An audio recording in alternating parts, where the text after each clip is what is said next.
As we inch ever closer to the checkered flag of 2017, we're here yet again for another edition of Ask GCN Anything. So let's get the party started. It's actually one of my all-time favourite questions here on Ask GCN Anything, and it comes from Karthik Sharama, who asks, how to cycle very fast? Well, first up, thanks for getting in contact, but here is my very simple answer. 1, get your bike. 2, make sure it's in tip-top shape, so clean, mechanically sound with the tyres pumped up. 3, get out and ride your bike. 4, enjoy. 5, do that as often as you can and you'll get fitter and fitter and faster and faster. And 6, watch this video, which you could think we made just for you.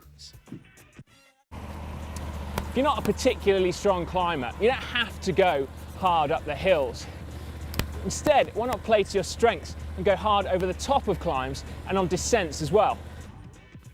It's easy to focus on fitness as the key to increasing your speed, but don't fall into the trap of neglecting your skills. It's almost irrelevant how fast you can go up a hill if you can't go round corners and get yourself down the other side quickly. Practicing these skills, like cornering and descending, can really pay dividends, especially if you're lacking in confidence. It's time for the rapid fire rounds. I'm going to rattle off these as quickly as I can. First up is this from Casey. Do I have to worry about bike light mounts, mainly the rear one, scratching my bike? I'm worried the grip will get under the rubber light mount clamp and the vibrations from the road will scratch the seat post or frame. My advice, Casey, every time you've been for a ride, clean it, replace it, job done.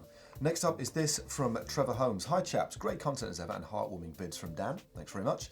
My question is there a release date for the cookbook from the chef that Si has been with recently? Yes, there is. It's out now. You can get Hayden Grove's 3-Tour cookbook by heading to 3tourchallenges.com and you can buy it there, and it's 3 with a number 3, not a written 3. Next up is this from Charles Farrell. Hey guys, how come the riders in the pro peloton use paper race numbers? The team spends so much on R&D for aerodynamic gains, yet put paper numbers on their back of the jerseys. Would it be more aero to use iron-on transfers like those that are used to put team names on leaders' jerseys? Charles, I could not agree more. You are right on the money. Next up is this from Gareth Wilcox. If you're going out for a winter ride, not a race, about 100 Ks, is it a good or a bad idea to warm up on the trainer first? Cheers. Well, Gareth, it's not a bad idea to warm up on the trainer. So there's no harm in doing it at all. Or you could just warm up gradually out on the road. But basically, do it if you feel that it's going to make it a little bit better for you. Next up is this from LL.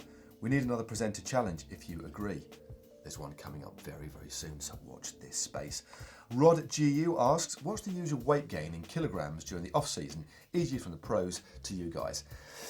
Some guys put on as much as 5 or 6 kilograms. Other guys don't put on much at all. Generally speaking, in the winter, I used to put on about 2.5 kilograms, but not much more. But again, it depends on the physiology of the pro and also how determined they are to keep the weight the same. If you put too much weight on, it can make it very, very difficult in the early part of the season to get back to race weight. But me, about 2.5 kilos, no more than that. And finally, this from Oliver Pickard. How long should I wait before training again after a cold to avoid getting sick again? Best thing you can do is to listen to your heart and also be honest about how you feel. So if your heart rate is above 10 or 15 beats above its usual rate, then that's a pretty good warning signal from the body to back things off. So listen to your body, make sure you feel right, and just for safety's sake, add another day on as a bit of a buffer, then start training nice and gradually. Well, let's slow things down just a little bit with this question from Fuid Atta. I hope I pronounced your name right there. Hello GCN. Now we all know that the flatter the terrain, the more important the absolute power becomes. And the hillier the terrain, the more important power to weight ratio becomes. Now since I live in a flat city with maximum category 4 climbs, should I hit the gym and get big strong legs for me to generate more power? Or should I be happy with my 61 kilos and 4.5 watts per kilo Cat 4 climbing skills? Well, Fuad, if you're pretty confident you're not going to be climbing anything bigger than a Cat 4, then you are exactly right. Absolute power is the be-all and end-all in essentially flat terrain. Just make sure you don't become muscle-bound and put on so much weight that you actually become pretty inefficient on even the smallest of climbs. But yeah, get to the gym, work on your power, work on your absolute power, very much like lots of the professional riders do these days. Many pros, especially sprinters who need to generate those big amounts of power, they do get to the gym and push some pretty heavy weights. Or if you're not really a big fan of the gym, you want to do something slightly different, we've got some bodyweight workouts here that Simon is very ably demonstrating in this video.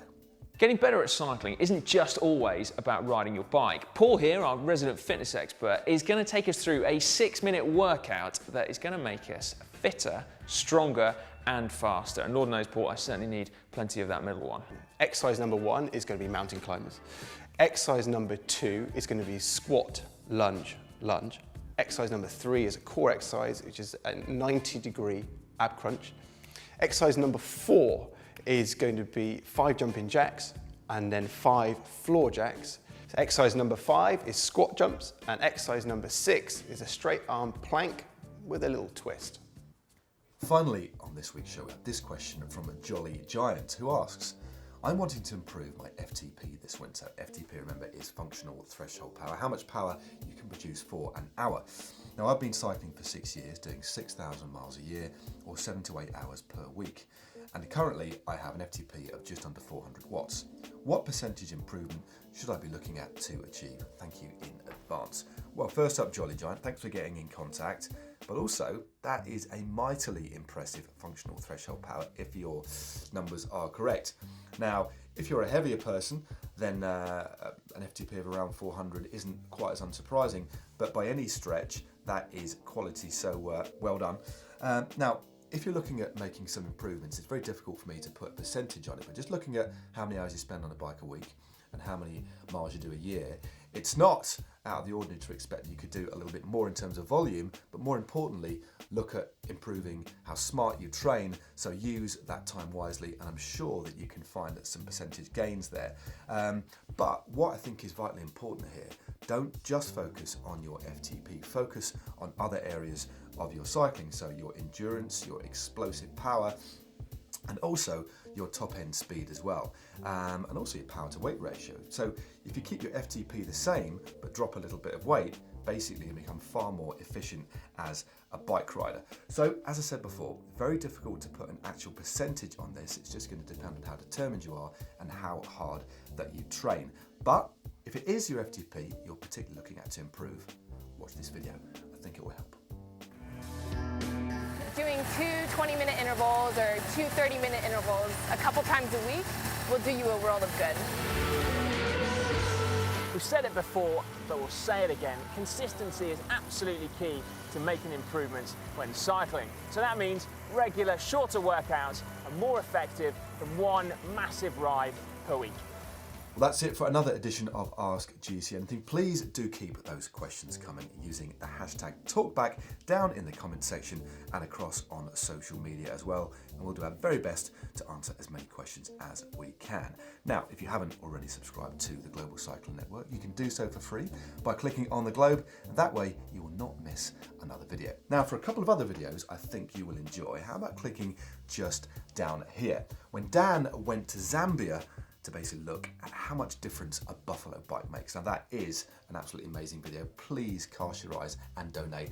Watch that one. And if you want something a little bit different, how about clicking just down here for 4 more bits of weird and wonderful retro tech.